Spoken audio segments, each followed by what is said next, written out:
Meeting to order.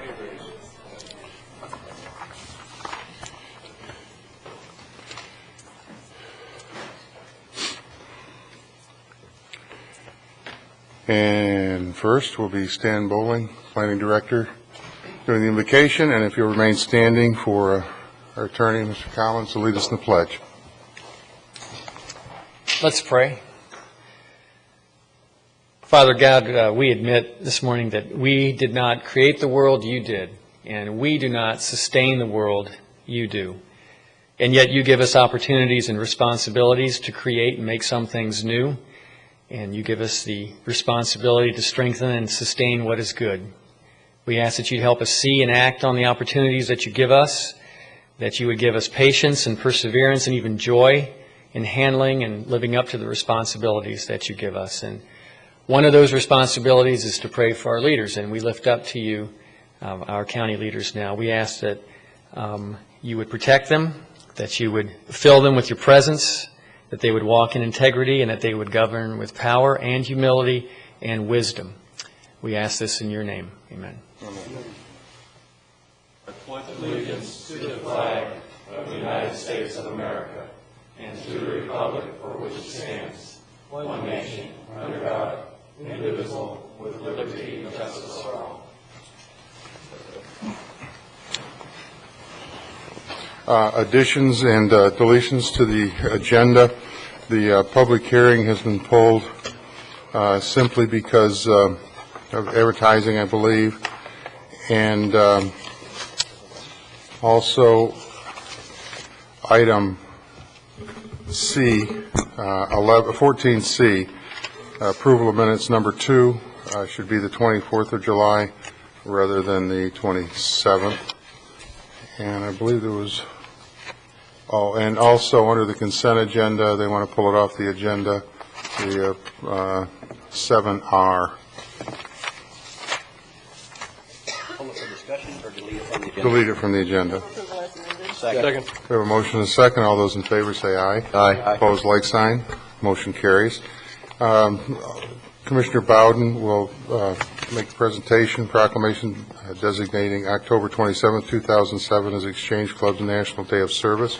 Commissioner Bowden. Thank you, Mr. Chairman. Exchange Club here. You want to come to the podium, please?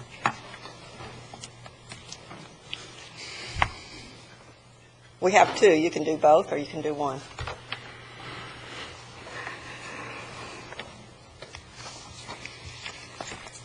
Good morning. Good morning. A proclamation designating October the 27th, 2007 as Exchange Club National Day of Service. Whereas the Exchange Club members have dedicated their lives to helping others through community service since 1911. And whereas the Exchange Club of Indian River has made our citizens safer through crime prevention education, protected and nurtured our young people with its child abuse prevention and youth programs, and revitalized our pride in the nation's heritage and freedoms. And whereas the Exchange Club of Indian River will be serving our community by volunteering their time with Habitat for Humanity on the location at Grace Woods on Saturday, October the 27th, 2007. And now, therefore, be it proclaimed by the Board of County Commissioners of Indian River County, Florida, that October the 27th, 2007, be the Exchange Club's National Day of Service in Indian River County, to recognize the fact that on this day, Exchange Clubs throughout the nation are igniting the spirit of community service across America.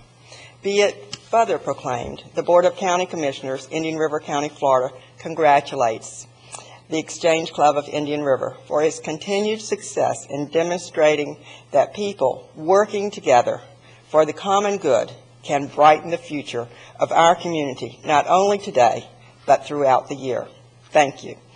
Adopted today, the 16th day of October, 2007, all 5 county commissioners. Thank you very much. Yes.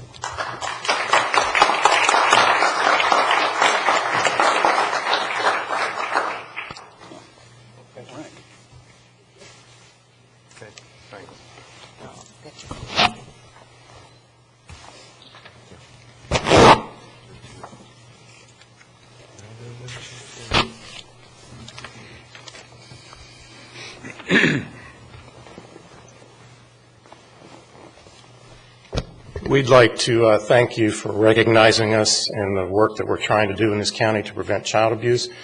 And I'd like to introduce to you Eric Menzer, who is our district director, and he just has a few brief comments. Thanks, Jeff, and thanks, Commissioner Bowden. You know, we go way back in exchange. Commissioner Bowden and I have been in exchange for a long time, and she actually has been helpful and has been quite an inspiration to my daughter, who's also now working on her master's degree, and it's a lot because of the Exchange Club. We have 800 clubs in the country, the National Exchange Club, with 26,000 members, and all for the purpose of the prevention of child abuse. Locally, we have groups of professionals who work together to work toward that common goal. And actually in Indian River County, we have about 250 members, which on a statewide level is about 20% of the state's Exchange Club members. So we can be very proud in this community of our additional effort, it seems, to support community service, and Exchange Clubs are proud to be a part of that. So thank you all very much for this proclamation. One thing I would like to mention is this year, actually 2008, at Dodgertown, we'll be having the annual Florida District Convention right here at Dodgertown. So it's a first for this county. We hope to kind of see the Dodgers off and see the Exchange Club in kind of thing. I don't know if Nancy would like to say anything about that. We'd love to meet the rest of the, I see some old dear friends in the exchange group. Yes, ma'am. We have Nancy Golnick, who's past president of our Exchange Club. Narda Reese, another past president. We have Barbara Parent, who's a board of director member. Jenny Frederick, another board of director member. Jan Binney, who is our secretary and publicist and also a board member. And Scott Wallace, who's vice president-elect. Very good. Well, thank you very much. Thank you. Thank you. Thank you for what you do.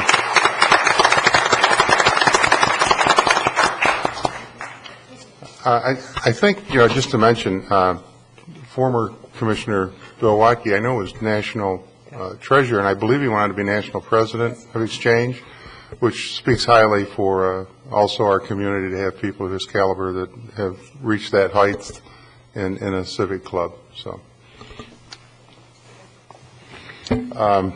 Next is a presentation of a proclamation designating October 21st through the 27th, 2007 as Character Counts Weeks. I'll present that. Is there anyone here from Character Counts? Okay. I'll read the proclamation, and it's whereas Character Counts is a national initiative to strengthen our character and that of the future generations, whereas the character of our nation is only as strong as the character of its individual citizens, and the public good benefits when examples of good character are set in personal relationships, in the workplace, and in schools and at home, and whereas good character transcends all cultures and ideologies and is based on 6 universally accepted positive values: trustworthiness, respect, responsibility, fairness, caring, and citizenship. And whereas by displaying these 6 pillars of character in their daily lives, the citizens of Indian River County will contribute significantly to fortifying the character of the community by serving as a positive role model by making good character choices. Now therefore be it proclaimed by the Board of County Commissioners in Indian River County, Florida, that October 21st through the 27th, 2007 be designated as Character Counts Week in Indian River County. And that's adopted the 16th day of October 2007 and signed by all commissioners.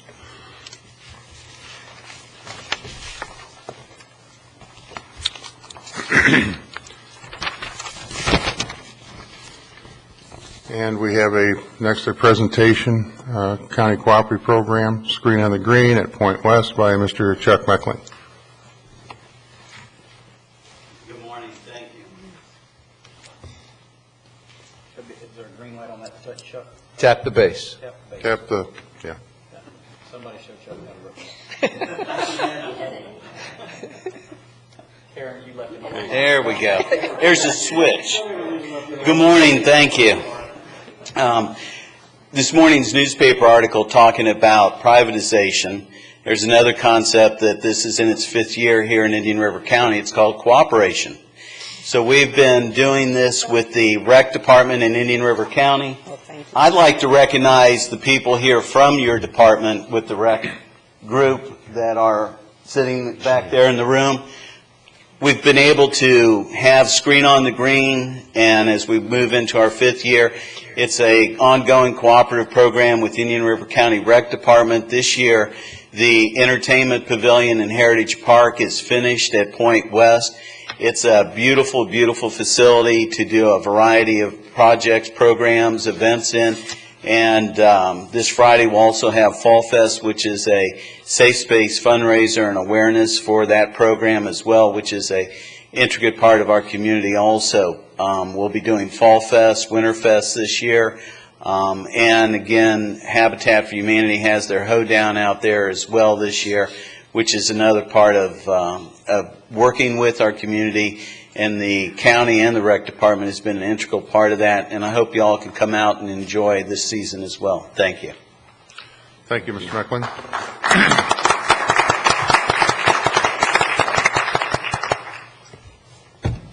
Next is a presentation on the status report from Impact Fee Task Force by Penny Chandler and Beth Mitchell. Good morning. Good morning. My name is Penny Chandler. This is Beth Mitchell. We're from, respectively, the Indian River County Chamber and the Sebastian River Area Chamber of Commerce. Here to talk to you about another cooperative effort. In June of this past year, your agenda included an item to establish an impact fee task force, but rather than do that, you decided that the chambers should do that, initiate and facilitate a task force to review and make recommendations back to you on the impact fee study that had been done by Duncan and Associates. We've had 4 meetings to date, beginning in August.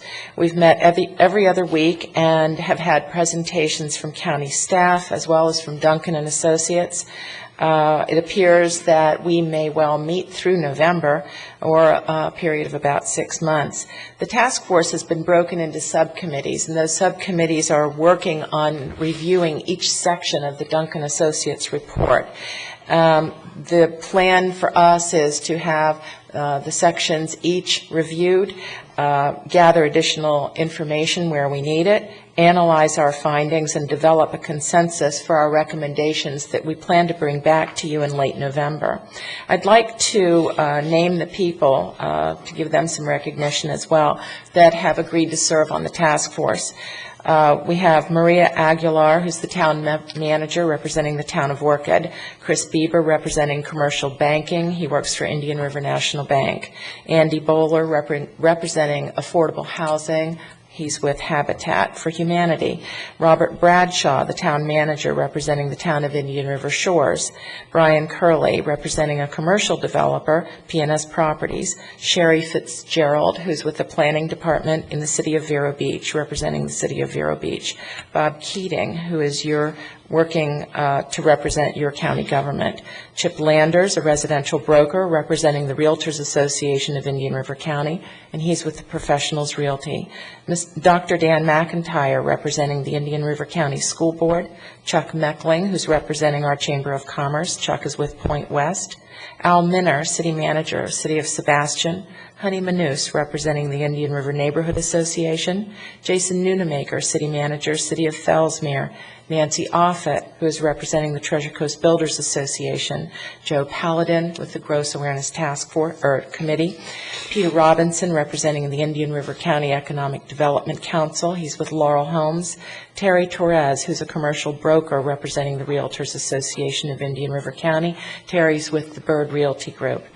Don Wright, who's representing the Sebastian River Area Chamber of Commerce, and Frank Watanabe, who's a certified traffic engineer. He's employed by Neil Schaefer. So we're pleased to be doing this job on your behalf. Again, this is another cooperative effort between the 2 chambers and the county government, and we look forward to bringing you our recommendations in the latter part of November. Thank you.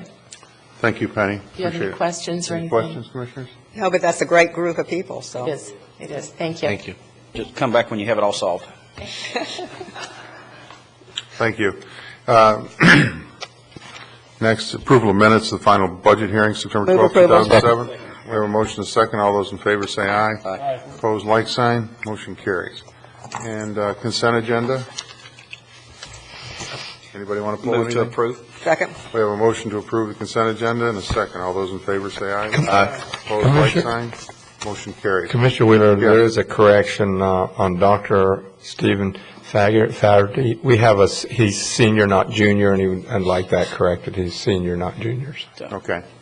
Move to approve as amended then. Second. Second. All those in favor say aye. Aye. Opposed, like sign. Motion carries. Notice of public items. Notice of scheduled public hearings, October 23rd, 2007. Amendment to the Indian River County Code Section 913.07, Procedure and Requirements for Submitting and Processing Subdivision Applications, and 926.05, General Requirements of Landscape and Buffering Regulations to prohibit the planting of citrus greening and Caribbean fruit fly host plants.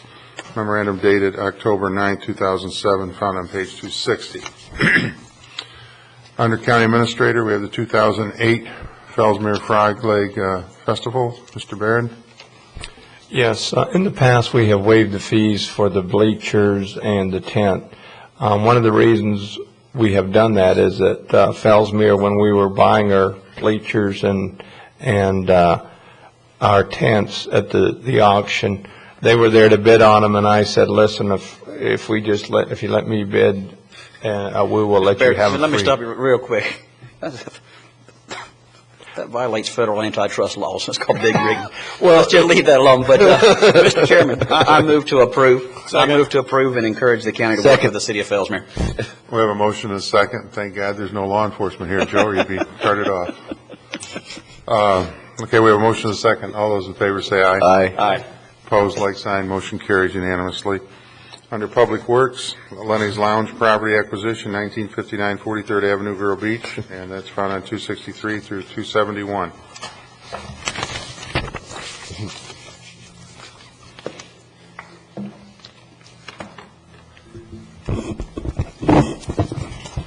Good morning. Jim Davis, Public Works Director. The Public Works Department has been working to purchase right-of-way along the 43rd Avenue corridor for the four-lane widening improvements, as well as the intersection improvements at State Road 60. One of the properties that we've been pursuing is the Lenny's Lounge property, which is on the southwest corner of State Road 60 and 43rd Avenue. We've had some appraisals performed. We've had two appraisals, actually. And the latest appraisal valued the property at $770,000.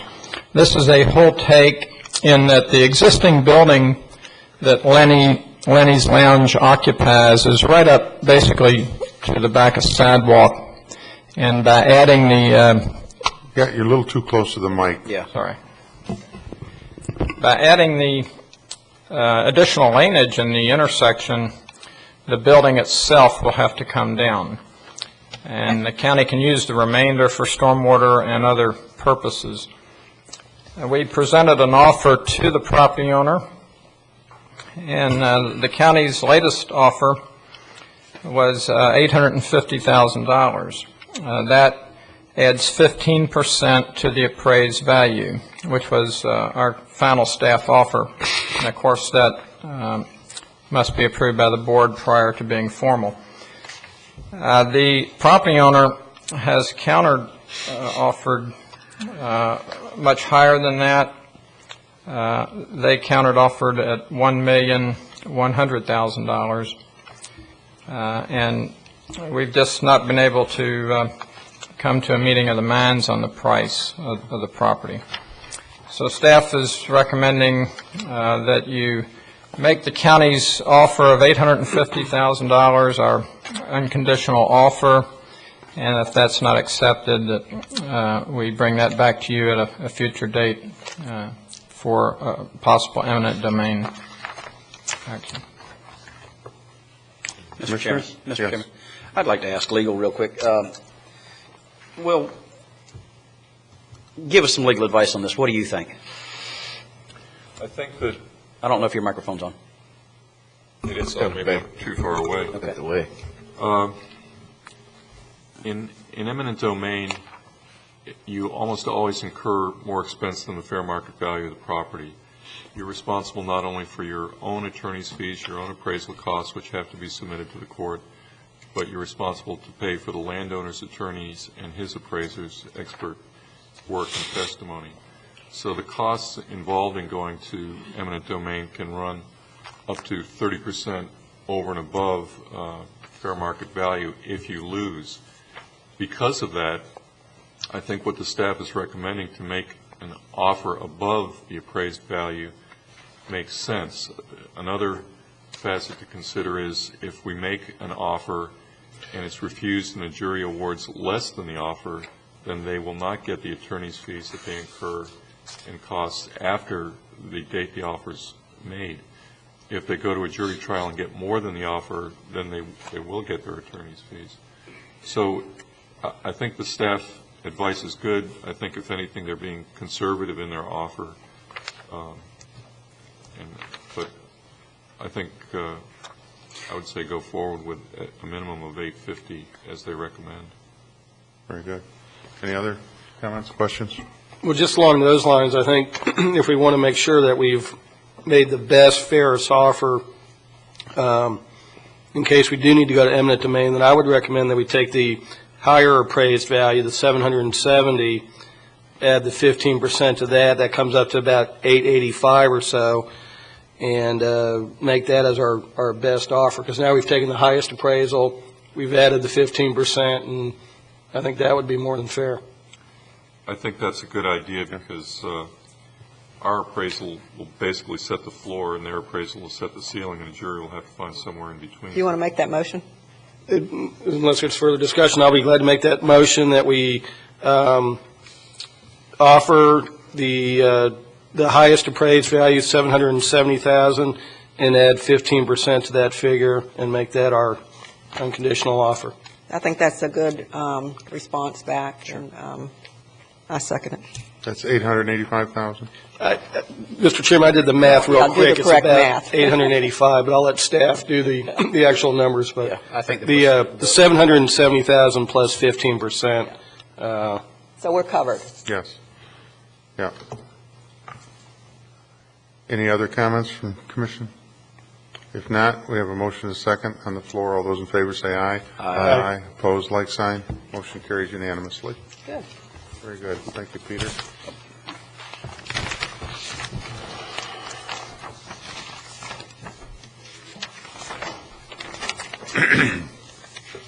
Next, under Utility Services, is approval of a bid award and sample agreement with Indian River County bid 2007082 West Labasso Water Main Phase 2, Utilities Department, found on pages 772 and 287.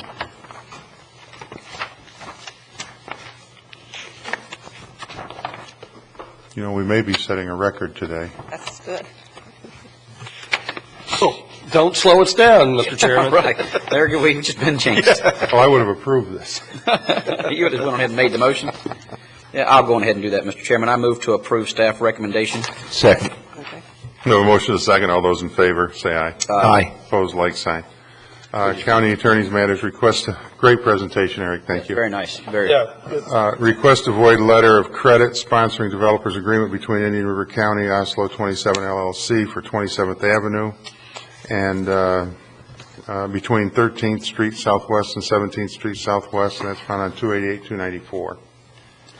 Mr. Chairman, about a year ago, I believe in December of last year, the county entered into a proportionate share agreement with Oslo 27 LLC for the four-laning of 27th Avenue between 13th Street Southwest and 17th Street Southwest. The Oslo 27 LLC was willing to go ahead of the county schedule to improve that section of road because they had a project that involved some medical offices near the intersection of Oslo and 27th. And as a part of that agreement, they were required to fund the improvements since it was not on the county's capital improvement plan. They did agree to underwrite the construction and secured that obligation with a $5 million letter of credit. Since that time, a number of things have happened that have changed the dynamics of that.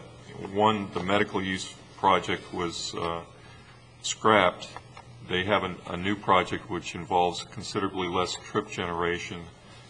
The county changed the concurrency ordinance in January of this year, which changed how we calculated what is a de minimis trip for purposes of concurrency, and I believe it was dropped to a project that generated 8 trips on a 2-lane road or 15 on a 4-lane road was considered de minimis. They lost the possibility of contribution from other developers whose projects also became de minimis with that change. And they had, in this agreement, negotiated an impact fee credit of 45% of their impact fees based on the $5 million construction obligation. They expected other developers to participate in taking advantage of that impact fee credit, but there was no demand as the market fell away. So they were left in the position where they would be doing a wide roadening project which would generate an additional 198 trips of capacity, of which they needed only 10 trips. They came to the staff recently and asked about terminating the agreement, getting the letter of credit released. And there were a couple of things we had in discussion. They have done substantially all the design and are involved in right-of-way acquisition for the 4-lane section. They will continue to finish that. The impact fee credit that they were going to get in consideration of their construction of that link would be rescinded. And they, by virtue of the proportionate share agreement for that link between 13th Street Southwest and 17th Street Southwest, they were vested for concurrency on that link, and that vesting would be rescinded. One of the concerns the staff had was that this was a project that was not in our capital improvement plan. Under the prop share statutes, we were required, if a developer stepped up and underwrote a construction project, to add it to our capital improvement plan.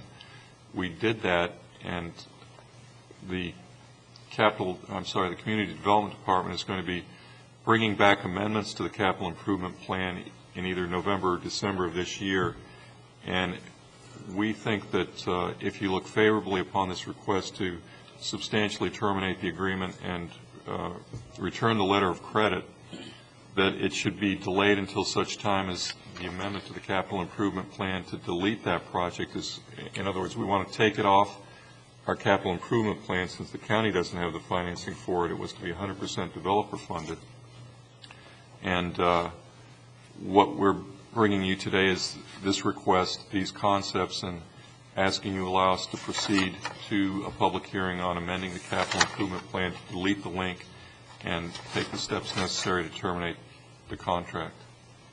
And I believe Mr. Swanson is here. He may be able to speak to any questions you have. Commissioners?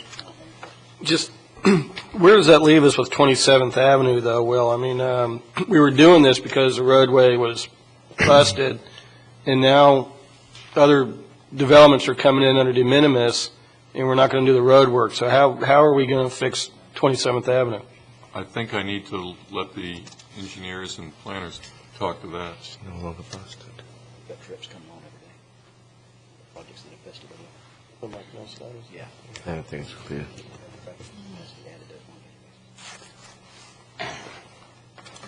Good morning. Good morning. You're all turned around, Bob. Good morning. I'm Bob Keating. I'm Community Development Director. Currently, the link of 27th Avenue south of Oslo Road is 1 2-mile link. And it's got intersections at each quarter-mile interval. The proposed development project was going to improve a quarter of that link from 13th Street Southwest to 17th Street Southwest. So it was going to create about 1/4 of the capacity that would be achieved if the entire link were widened. So that's why it was going to increase the capacity by about 200 instead of 800 for the entire link. The link north of that, from Oslo Road to 13th Street Southwest, was going to be improved by the developer of Turtle Creek, and that's also fallen by the wayside. But the county had a total of $3 million in the capital improvements, currently in the capital improvements program. The county has a total of $3 million that it was contributing partly to the 27th Avenue link south of Oslo Road and partly north of Oslo Road. So what staff plans to do when we come back to you with the capital improvement element amendments and modify the capital improvements program, we will take out the Swanson link, 13th Street to 17th Street, but we will keep in there improving the link on 27th from Oslo south to 13th Street Southwest and Oslo north to 5th Street Southwest. Those improvements will be done with the $3 million and in conjunction with the intersection improvements for 27th Oslo. With the intersection improvements, it need to be a transition north and south. So this improvement, the $3 million will improve both segments, north and south, for a half-mile each way, and we will get additional capacity for each of those links, the link north and south of Oslo Road. So the good news is this will not stop development down in that area. We know several projects are going forward, particularly a habitat project, and this will provide sufficient capacity to allow those to go forward. Mr. Chairman, just if I could, Mr. Keating, I'm looking at some of the figures that, and doing a little bit of research on just the capacity figures. I'm starting to see that some of it's like there's more trips being available. How many projects down there have vested and that are now not using that concurrency and in fact adding trips back to the system that at one time were taken away or reserved? There are several projects down there that did get vested with 5-year concurrency certificates, and they vested before they had gotten their final plats and before they had gotten their land development permits.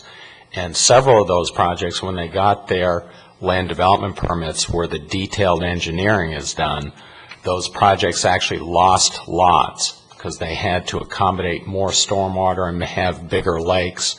So we know that there will be fewer lots down there and that will result in fewer trips. Right now we have not taken them off the system. We're not sure exactly how many, and we do anticipate some of those lots that are vested down there to expire after the 5-year time frame, but that's probably 2 to 3 years out. So there will be some capacity freed up sometime in the future, but it hasn't been freed up yet.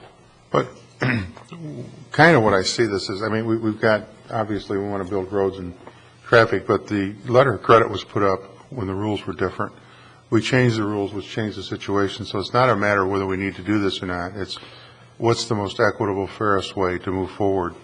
And it's not keep the letter of credit. I think that it's our responsibility to go with staff's recommendation and authorize this to be given back or avoid it. Yes, that's correct. But Mr. Swanson entered into this, and then we changed the rules where he could have, he had de minimis, and now he wouldn't have to do that today, and that's why we think it's the right and fair thing to do.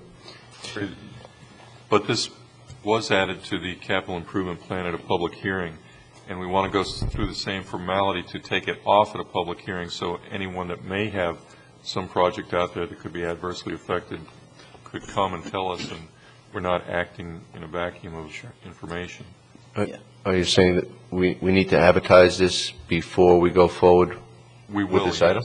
Yes. After we need just a decision today. Yeah, we're not really looking for we're not looking to give the $5 million back today. We're looking for you to approve the process by which we could take an amendment to the comp plan through the public hearing process and return the letter of credit that secures performance if road's not going to be I move wide. staff recommendation. Second. We have a motion and a second. Any further discussion? All those in favor say aye. Aye. Mr. Swanson, did you want to say something? No, if anybody wants to ask any questions, I'm here and happy to try and answer them. Thank you, sir. Thank you. Next Call is... for the vote, Mr. Chairman. Oh, we voted. We did? Yeah. I thought you just got a Want to vote second. again? No, if we voted, we voted. The only disappointment of the day was that Mr. Swanson did state that he always wanted to build a road. I hope he gets another opportunity. We've got several out He there. said if it's you been a wanna take lifelong them. dream. You know, Jerry Swanson, 3001 Ocean Drive.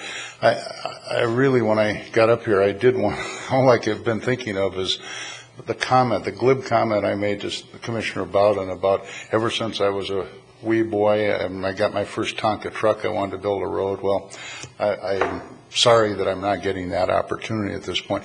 The other thing I wanted to say, when no one was here for the character counts, Mr. Pellin's here, and he's a character. He could have accepted that. Counting for something, huh? Thank you, Mr. Swanson. No, I'm going to pass. Moving right along. Boy, I was waiting for somebody that one was teed up. I just wanted Mrs. Swanson to speak. Boy, it doesn't get any easier than that. Softball, wasn't it? Oh, it was a huge Mr. Johnson?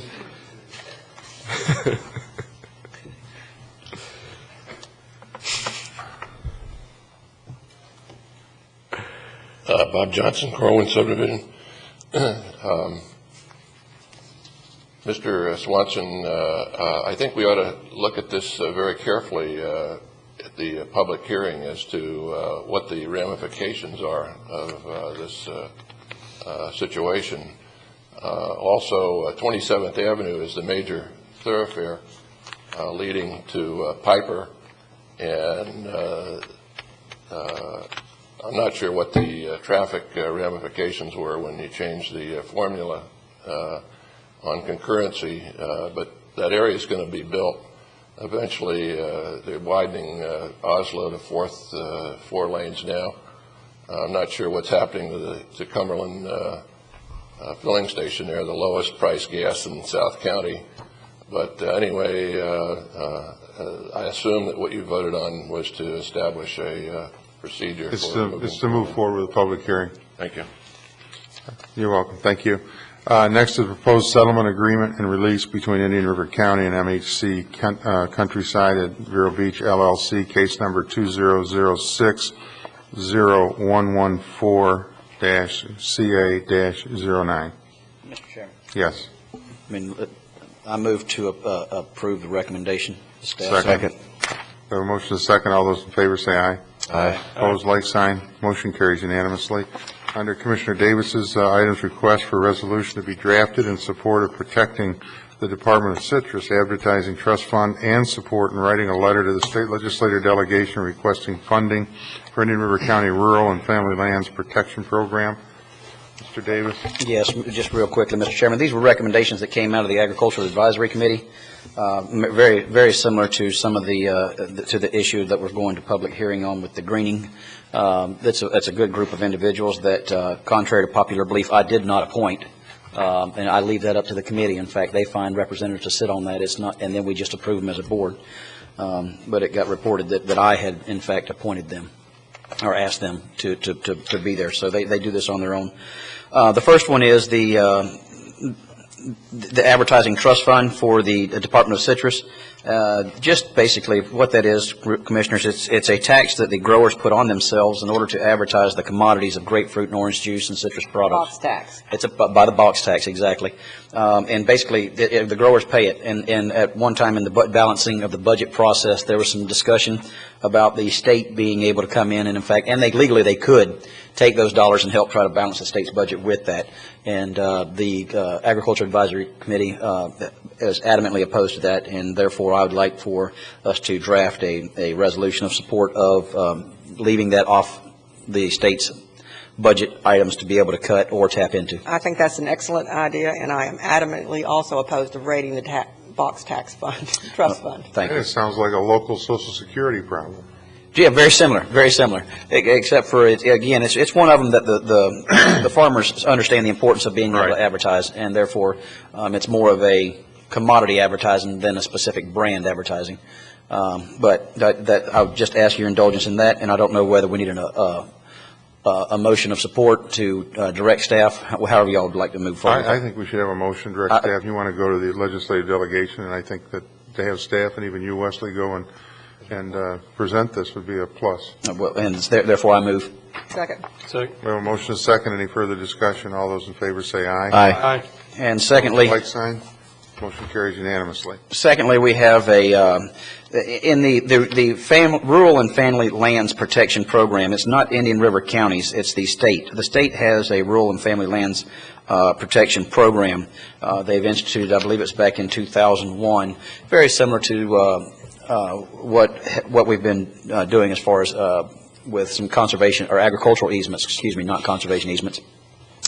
And in the event that this were funded, we would be able to go after some matching funds through the through some of the bond dollars that we've already expended. And it was a unanimous vote by the Agricultural Advisory Committee to ask the state to fund the Rural and Family Lands Program that they already have in place. And if there's no further discussion on that, I'll also move that. Second. We have a motion and a second. All those in favor? Aye. Say aye. Opposed, like sign. Motion carries unanimously. Next is approval of the minutes meeting of July 10th under Environmental Control Board. Second. We have a motion and a second. All those in favor say aye. Aye. Opposed, like sign. Motion carries unanimously. Approval of minutes meeting July 24, 2007. Move approval. We have a motion and a second. All those in favor? Aye. Opposed, July like sign. 14th, wasn't it, Commissioner? July 24th. Oh, 24th, there was a change. Okay. There was the 27th originally, but. Okay. Report activities during the third quarter, July through September 2007. Move to approve. So motion and a second. All those in favor say aye. And I think we just set a record for this year anyway, 42 minutes, and we're adjourned.